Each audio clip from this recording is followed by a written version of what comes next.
Well, welcome all to the kickoff for this 2019 BSUG series. Really excited for the lectures that we've got coming up.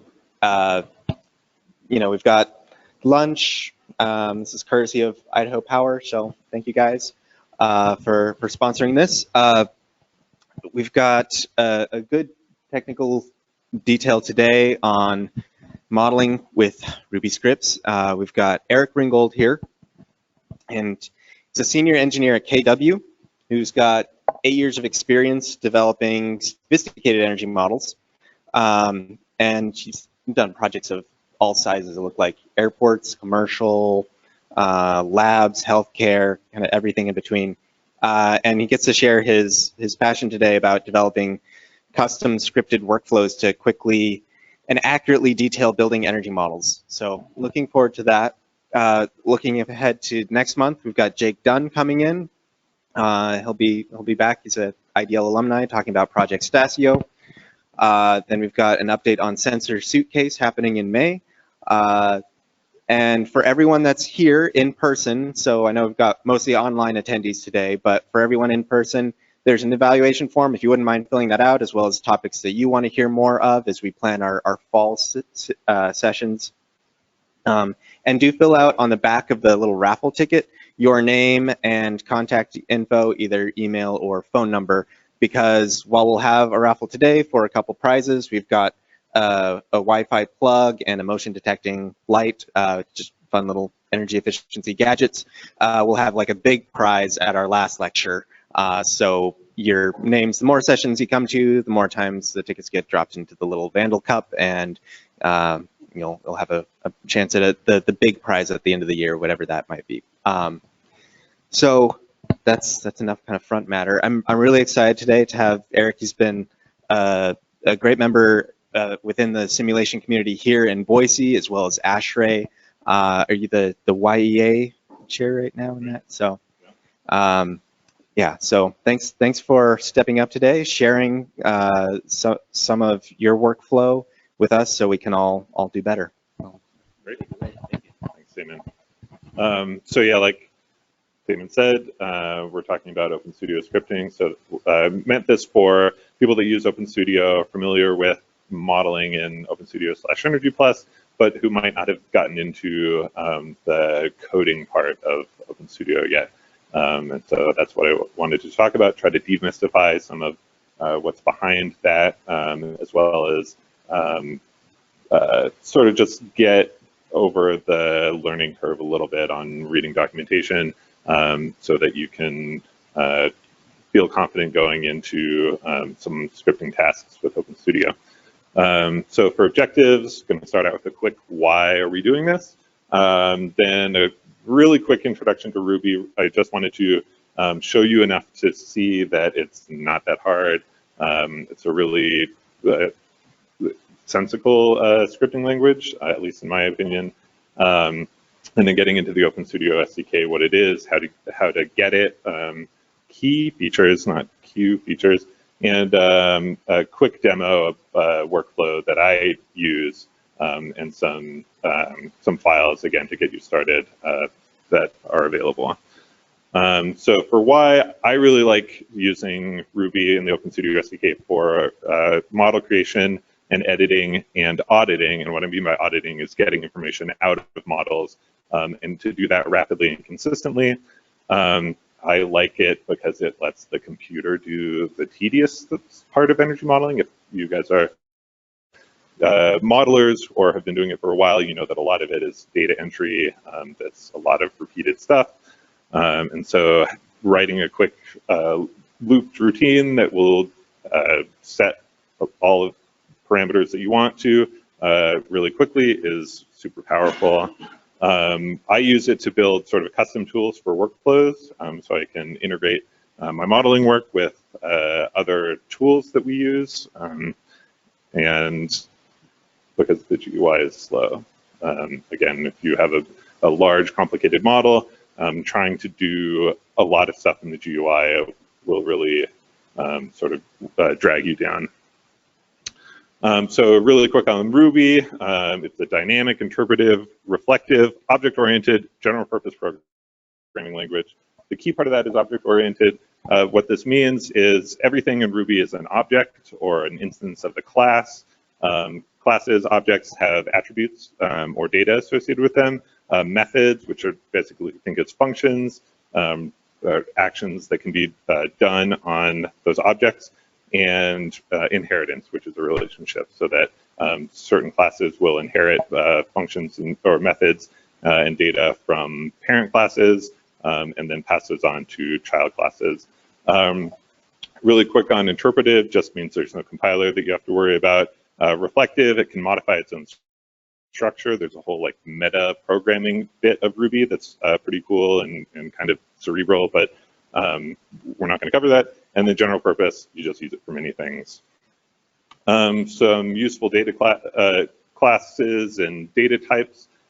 This is pretty similar for most programming languages if you have experience, but you can represent things as strings, which is just a series of alphanumeric characters. Integers and floats, different ways of representing numbers. Integers don't have any decimal points, floating point numbers do. Arrays, which are just lists of items, they can be all sorts of items. Here I have strings and a variable and an integer. Hash, which is really great. It's basically a list of key value pairs. So it's a way to structure data with identifiers, or a way to sort of classify different chunks. Hashes are used a lot for, again, passing around data that has relationships sort of built in, and then Booleans, true or false.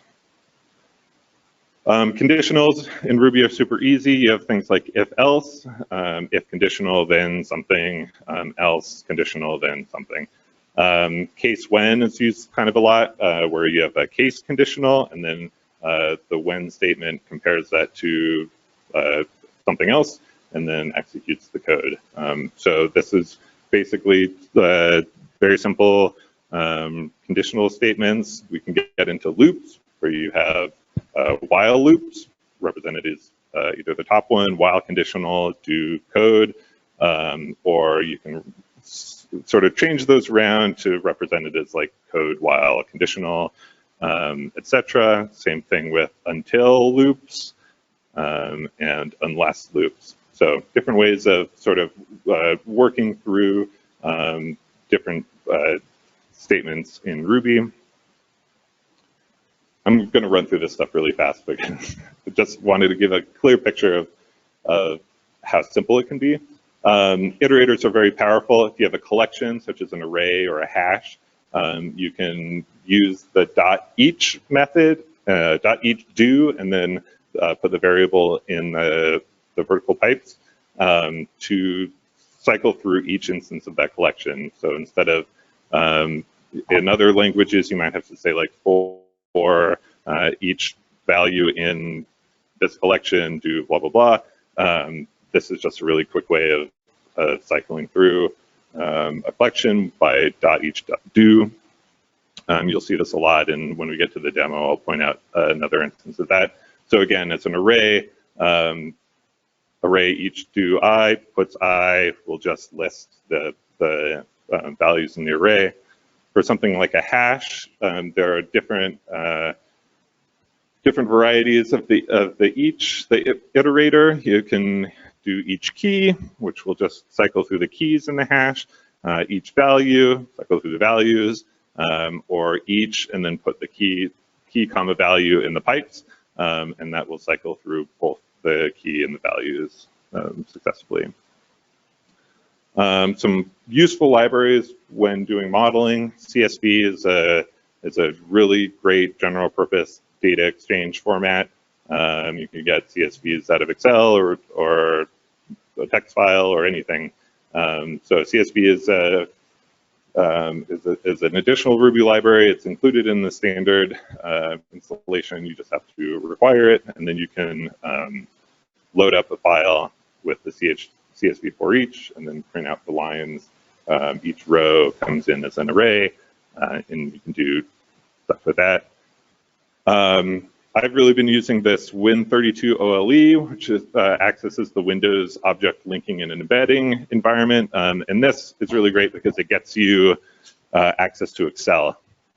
And then you can run through the Excel data object model. So basically sort of write VBA code in Ruby and run through, if you have an Excel file with a bunch of data, you don't necessarily have to transfer that to CSV first before you can access that data. So this is a block of code that basically will open an Excel instance and add a worksheet, set its name, and then write some data in there. So just an example of how easy that is. It gets a little bit complicated pretty fast, but something that, you know, is, I figured it out, so how hard can it be?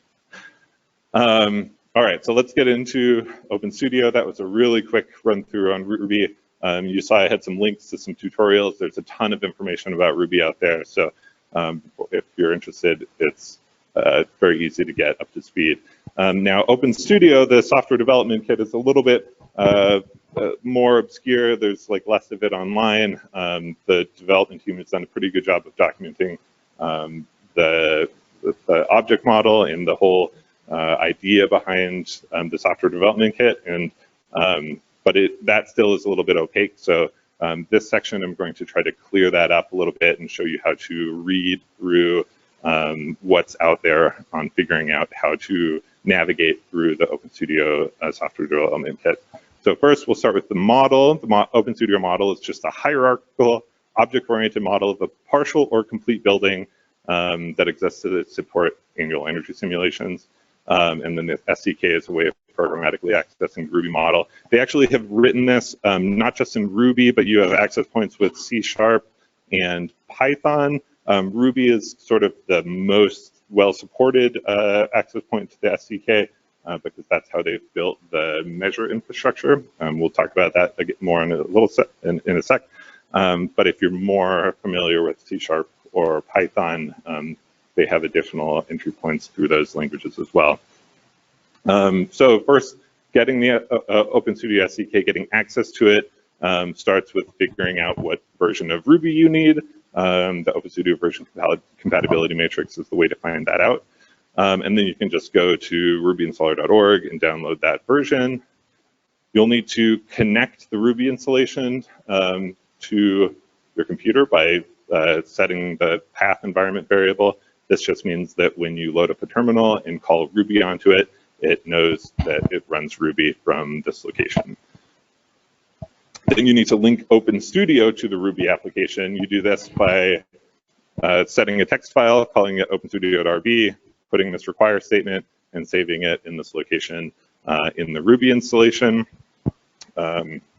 This is documented in the OpenStudio installation instructions, but it's just a little bit difficult to understand. But this way, when you run OpenStudio, or sorry, when you run Ruby and you require OpenStudio, this will link all of the OpenStudio SDK to the Ruby installation so that they talk and work together. You can use OpenStudio SDK with Ruby a variety of different ways. The Ruby installation comes with this interactive Ruby program in which you can load a command window, PowerShell, and type IRB, and then you are in a Ruby installation, and so you can start typing Ruby code and seeing that there. So what I've done here is just require OpenStudio, create an OpenStudio model, and it prints out the only thing that exists when you just create an OpenStudio model, which is the version type, the version object. You can run it in text files, and I'll be showing that in the demo.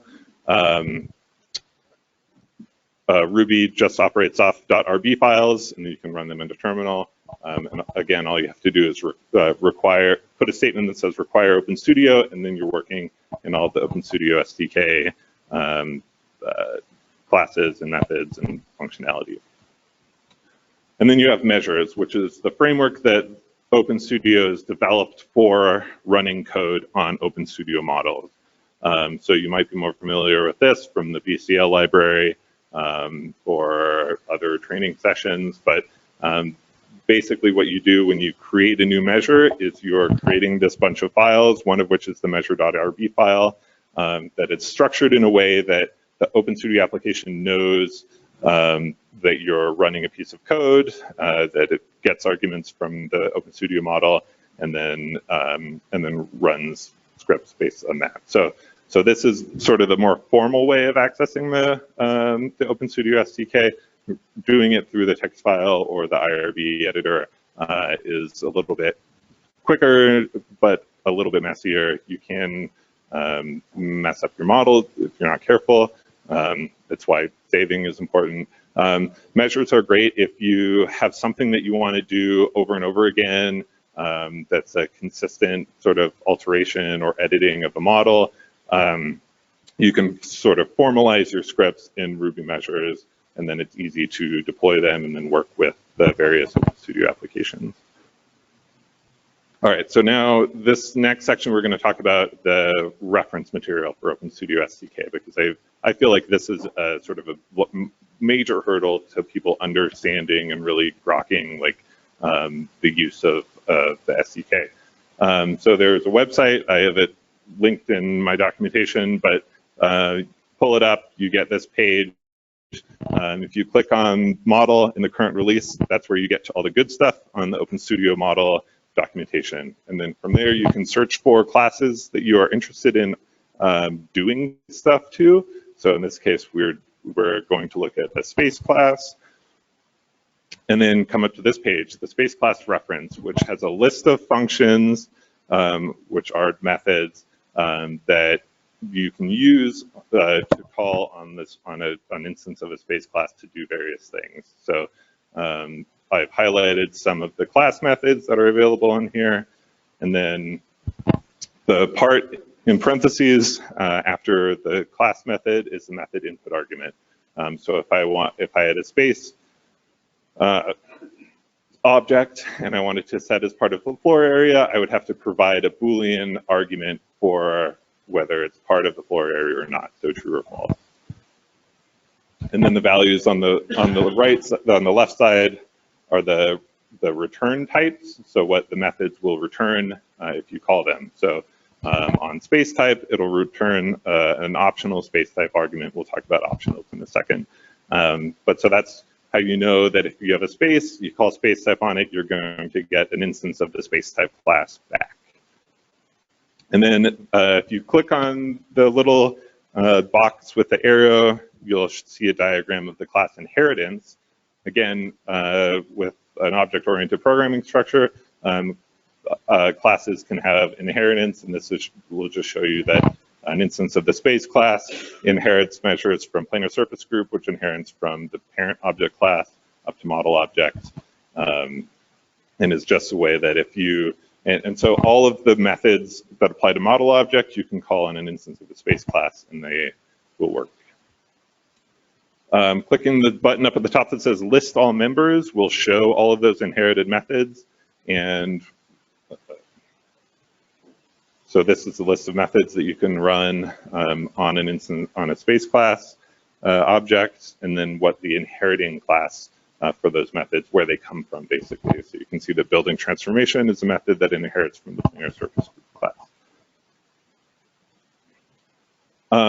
The OpenStudio reference has constructor and destructor documentation. So if you wanted to create a new instance of a space object, you would do it in this way, where, so this little piece of code is what you would call, it's a little bit obscure, it's not written kind of in the Ruby way, and so this is the translation. You type out the first part, capitalizing OpenStudio and model, get rid of that second space, but then just call .new, and then provide the input object, which is a model object. And calling that will get you a new instance of a space, which you can then do stuff with. So here's another example with a zone HVAC 4-pipe fan coil, where the bottom red is just the code, the Ruby code that you call in order to instantiate a new instance of a 4-pipe fan coil object. And then you can see this one has multiple input objects that you need to pass in to the constructor, which is a model, a schedule object, a fan object, a cooling coil, and a heating coil. So in that case, you would have to create those individual objects first before you call the constructor for the 4-pipe fan coil. Navigating around the SDK, you can get objects from a model that exists by calling the get, and then object type is would just be the type of the object that you're looking for with an S at the end. So if you wanted a list of all the thermal zone objects in the model, you call model get thermal zones, and then to get an array of all of the cooling coil objects, cooling coil waters, get cooling coil waters. Very simple. And then that, again, the return type of that is an array that just lists of all of those objects that exist in the model that you've assigned to model. The optional return type that we talked about, it just exists when the return object might not exist. So for a space, if we call thermal zone on that space, but a thermal zone hasn't been assigned to that space, then it would crash if it doesn't have this optional return type. So the optional just means like the thermal zone, the return for calling it the thermal zone method might not exist, and then you have to check to see that it does exist before you get that thermal zone object that would be associated with the space. So in order to do that, there's this isInitialize method that you would check if the zone is initialized, then you can get that zone object. And if otherwise, if you try to just call the thermal zone.get, you might get the optional is not initialized error. And that's another good instance. So if you get an error on that piece of code, it means that there's an optional return type that's not being initialized. Setting methods. So we did get methods, now we can set methods where we set a piece of data on the instance of the class that we're working with.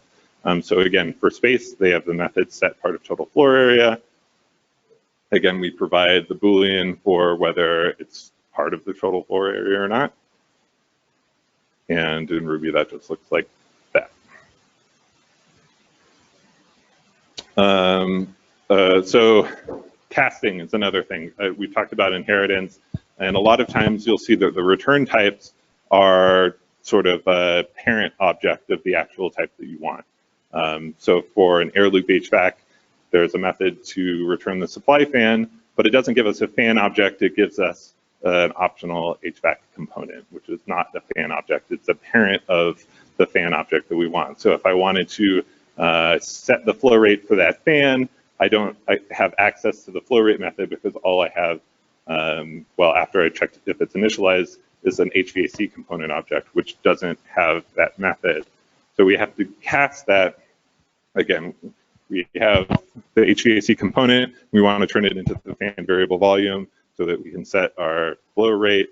And so we cast it with the to fan variable volume or the to model object name method. So to underscore model object name, in this case, fan variable volume, check that it's initialized, and then we can call that fan object to variable volume, cast it to the fan variable volume object, and now we can have that as in our variable fan and set flow rates, power, fan specific methods on that. All right, so I'm going to show you the structure of how I use the OpenStudio script. I've loaded this up on GitHub. You can copy the project and run it to your heart's content. All right. So I would recommend if you are interested in using the OpenStudio SDK to get a text editor, I really like this Visual Studio Code. Oh, wow, that's really hard to see.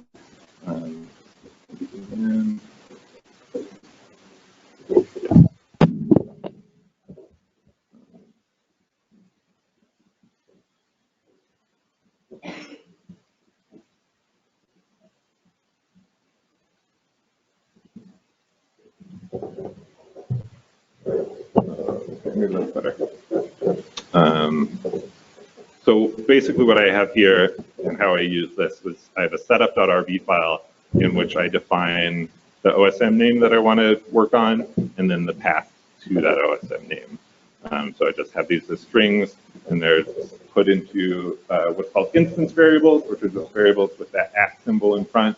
And that just means they're variables that work across different files as long as I'm connecting it to this setup file.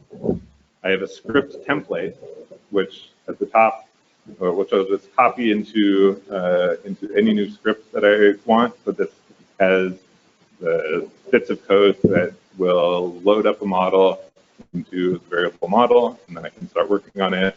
And then at the end, we'll save that model and overwrite the original save name, which is why I have that backup set of code. So first I'll save the original model with a unique name, basically appending an underscore and a number to it. And that way I'll have a backup. If I mess something up, I can go delete the original model, rename the backup, and then I'm back to square one. Up at the top here, we have these require statements. So require OpenStudio I touched on, which is how we connect this Ruby script to all of the OpenStudio methods. And then the require relative are where I connect this script or the instances of the scripts that I write with, say, my setup file, and then any library scripts here. I have this model.rb library in which I have code set up.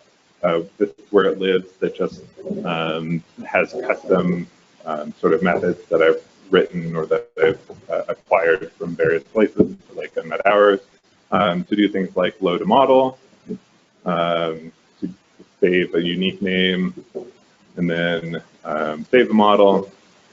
And this to actual objects is just a quick way to get to the actual objects instead of having to cast to like the specific object type name. This will get it there automatically.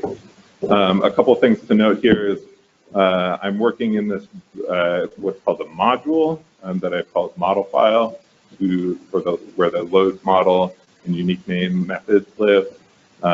You can also extend the OpenStudio model class. You can extend any class that exists in either OpenStudio SDK or in Ruby, the code. This is a way to just add functionality to the existing code base to do whatever you want. So in this case, save model now becomes a method that you can run on an instance of the model class. So it's not included in the OpenStudio SDK, but because I have written it inside this class statement, it now is. So just to switch back to the template, we're loading up the OSM path from the directory and name instance variables from our setup file, loading the model into a variable model, saving a backup, and again, now I have that model and I can start doing stuff with it. So an example of doing stuff would be the script to assign schedules to my air handling loop. So this would just get the schedules from the model that are named fan schedule, which are these statements. I'm just setting a string to a variable, getting the schedule by name. So this method is an OpenStudio method to get a schedule object by the name which I'm providing, and then I can check that exists, and then get it. And now I have that schedule object in this variable availability schedule. Same with outside air schedule. And then the real meat of this happens in the get air loop loop. So with this, we're getting all of the air loops in the model. Again, that get method. And then as a step method, setting the availability schedule to that availability schedule. We're going to set the night cycle control type to cycle on any. And then we're going to run through the supply components of that air handling loop so that we can get the outdoor air system and set the outdoor air schedule to our outdoor air system. So supply components is the method on the air loop HVAC. that just runs through each component on the supply side of the loop, and then we can get the one that is an air loop HVAC operator. So pretty simple way of getting into any air system model and setting a specific schedule. This way you don't have to go click through, drag the schedules in, etc. An example of using an outside library to, in this case, report out information from an existing model. This report-based CSV.rb file, which will again load the model, set a path for a CSV file. And didn't want to miss that we're requiring the CSV library at the top so that we can use the CSV methods. We're going to open this new file, write a header row, and then get the spaces in the model, get information about those spaces, put them into this array structure, and then push that array structure into the CSV file to write the CSV. So I'm going to run an example of this. Again, Visual Studio Code is great because they have this integrated terminal, so I can load up, navigate to my scripts directory. I have a test model file in here that I'm going to be running this on, and just run Ruby report spaces to CSV.rb. This is going to work for a second. You can see it's created this new CSV file, which lists, again, our header row, and then the data that we've acquired from the model.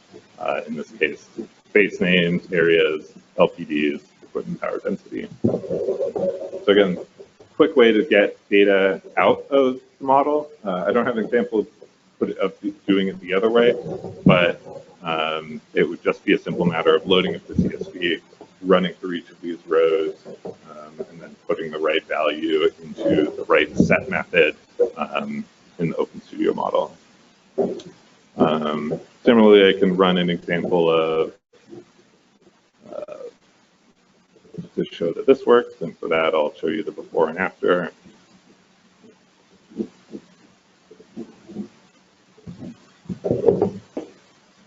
This is a good example of the time it saves to not be in and out of the GUI. This is a really simple model, yet takes a little bit of time to open, and then that doesn't include navigating through it, setting whatever you need to set. So we'll just go in here.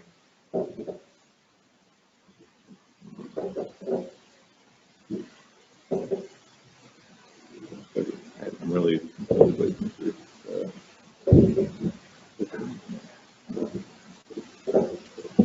You can see that the current HVAC operation schedule is an always on schedule in this model. So we're going to fix that by running Ruby assign issue schedules. I'll go ahead and close this. Doesn't matter, it'll just save over anyway. You can see now I have a test1_1.osm in my test models folder. That's the backup that I saved. And then the new one is named the same. And I have it named the same as what I input, just because if it's a model that's already been set up with measures and other information in the project file, that is all retained. Then it's still there on the same file. But I just have the backup as a renamed file just in case, again, I need to go back and check it out.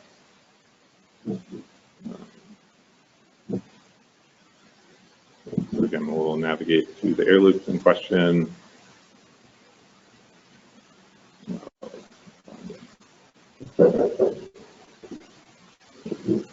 Data center control. Now we have that set as the scan schedule. Likewise, in the outdoor air system, the minimum outdoor air schedule is now assigned to that scan schedule as we set up in our script. So, just a couple examples of the easy things you can do. Again, just setting up sort of simple loop statement, a couple nested loops here to make basically any change you want to the model. So yeah, like I said, this whole project is up on GitHub. You can go grab it and start extending it, start trying out new templates. This is a great way to, if you are into measure writing, kind of start as like a quick prototype way of testing stuff out. You can just run through.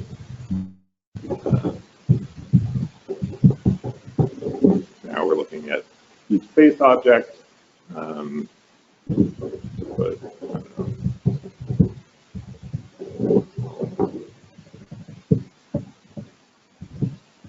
space name. Puts is just a Ruby statement that we'll write to the terminal. And yeah, so that's basically it. That was 36 minutes, but that's faster than I thought it would be. If anyone has any questions, happy to.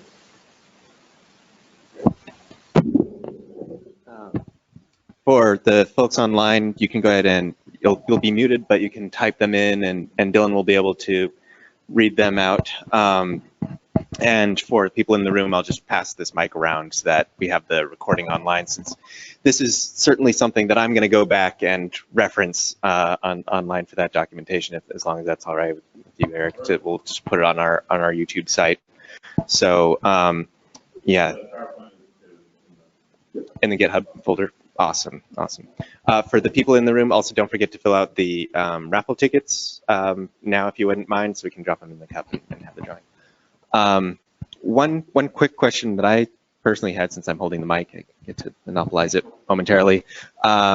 You had posted a few tutorial sites for Ruby, but was there something like a formal training that you did in Ruby, or something that you would recommend? I mean, so much of this is like, that autodidactic, teaching yourself, especially with the OpenStudio SDK. But for something more general like Ruby, was there a resource that you found particularly helpful? Yeah, so I just pulled up this resources.txt file, which I put together, which has a couple links. The two books at the bottom I found very helpful for getting into Ruby. I didn't have any formal education in it. It was mostly just figuring things out from the books and from online resources. It's a very popular language. There's a ton of information out there on anything that you need to do. So you can get really far just by Googling like Ruby, how do I do something? There'll be a Stack Exchange answer or a tutorial site that will have answers to that. The first book, Computer Science Programming Basics with Ruby, if you're like me, who had a intro to comp sci class in college that you did sort of middling in, but you never really grasped a lot of the concepts, that's a great place to start. That starts with basics like what is a loop, what is an array, sort of the more details on the same level of stuff that I started the presentation with, but it does it specific in Ruby. So that's a really, really good place to start. The Ruby Programming Second Edition is a more comprehensive book about the language, gets into lots of detailed stuff. I will say, if you're doing this as a modeler, you don't need a lot of detailed knowledge on Ruby. Again, what's in my examples is pretty much the extent of the complexity that I found you really need. Things just like looping, conditionals will get you a lot of the way to manipulating your models the way that that you want to. But if you want to get deeper, you want to get into some of the integration with other tools or doing funky file manipulation stuff, then yeah, there's a lot of depth to the tool, and so that's a good resource for that. And then the links up at the top are just the top one, Automating Excel with Ruby, that gets into that Win32 OLE library that's, like I said, really handy. There's a couple blogs that you can find, but not really a ton of information on that. But that's a great place to start. And then the Energy Plus and OpenStudio source code, another good place for finding little snippets of Ruby code. Another really good resource for learning is to just read code that is out there. The OpenStudio Measures library is great for that because you can just see so many instances of code for doing specific things to OpenStudio models. That you can download from the PCL, or I think the OpenStudio Measures repository on GitHub is now open, so you can go and like browse all of the measure code there. And that was also a really good place to just see examples of both how the OpenStudio SDK is used and how Ruby is used for that. There's lots of different people contribute to OpenStudio Measures, and so have different programming styles and different depths of knowledge. And so you can, many times I would just be reading through a measure, see something like that's a new way of looping through a data structure or whatever. And so learned a lot about Ruby just through reading the OpenStudio Measures. So I would definitely recommend that as well. And then OpenStudio Standards is a project that's written almost entirely in Ruby that codifies the ASHRAE and other baseline standards into essentially a measure. It's into a gem, which is you can think of like another library, another Ruby library. But so that extends a lot of the OpenStudio SDK to do things like set your baseline system fan power, determine what ASHRAE baseline systems will apply to your building, and that forms the basis of the baseline automation measure, which you may have used to quickly get an ASHRAE baseline. So that's also a really good code base for getting better understanding of Ruby, as well as the use of OpenStudio specifically.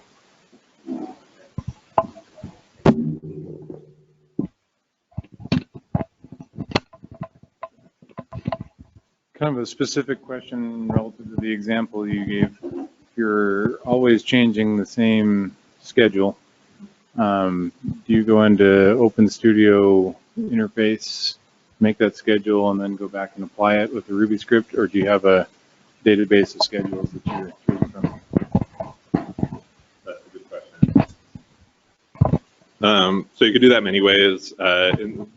In the case of the example, I had a schedule pre-made in there called fan schedule, and so all the script was doing was getting that particular schedule and then setting it. You can, of course, make schedules from code, like without any library. The schedule objects are a little bit complicated. Schedule rule sets, because it's a rule set, and then you have like individual schedule objects. You have to apply them specifically, stuff like that.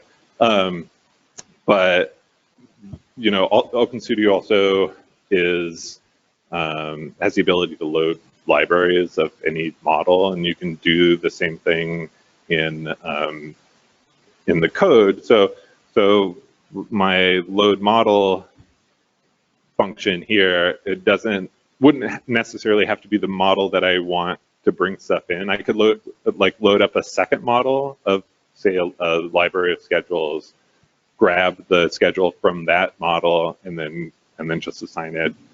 You would just have model one is one variable, model 2 is the other variable, and can move stuff around in and out of those just as easily from that. So it's just a matter of tracking, which model is assigned to which variable, get it from one, assign it to the other. Easy.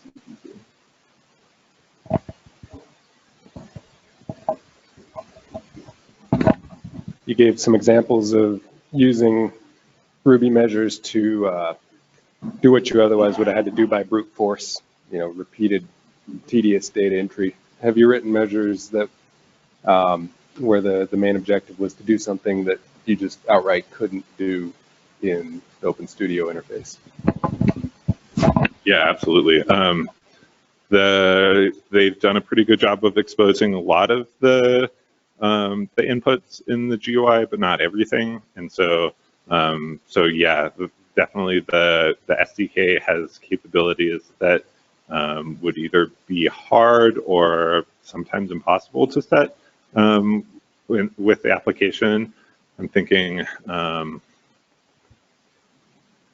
can't think of a great example off the top of my head, but they're out there. And then also, right, if you understand like the measure structure, they have energy plus measures to add things to the actual IDF file that weren't implemented in the OSM. So that's a little bit different because here we're just working in OSM.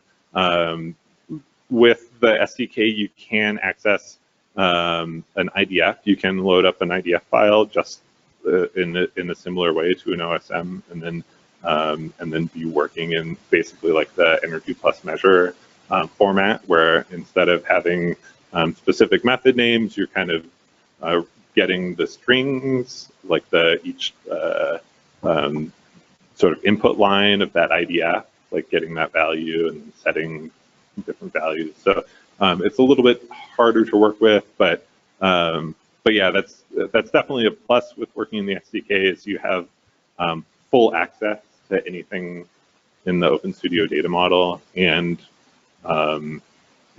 somewhat the Energy Plus input file as well.